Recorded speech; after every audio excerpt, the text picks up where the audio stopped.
And what I love, and I think the biggest takeaway for me about this documentary is the best documentaries do not sway you into a perspective.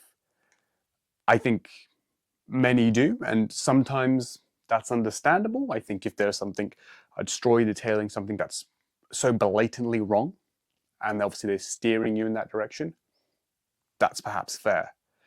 But in a case of like someone like Hulk Hogan, who there's a lot of negatives for sure, and this shows that, it highlights that.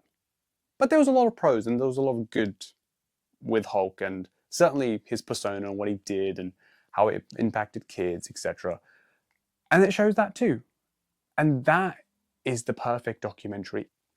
Of course, with Hulk, you still get a little bit of the BS, for lack of better words, perhaps, I'm sure. I mean, I think there's certain stories he's clung to, and other people that kind of do that a little bit as well. But it, like I said, it really lays everything out, and you can be the judge.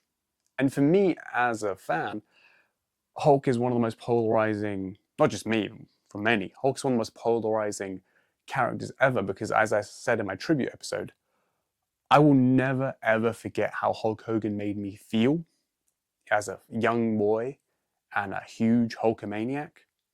And this reminded me of that in the most beautiful way. And I was like, those times were so special. And there was a lot of good in this man. But then, of course, it shows you the other side, and you're like, you know, the man was very flawed, and I don't agree with a lot of what the man did and stood for at times.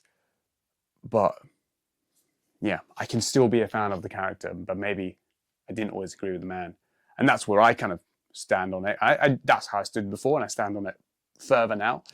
But the documentary does a wonderful job of that, and it's like, you make up your mind, but here's everything, and it's fascinating.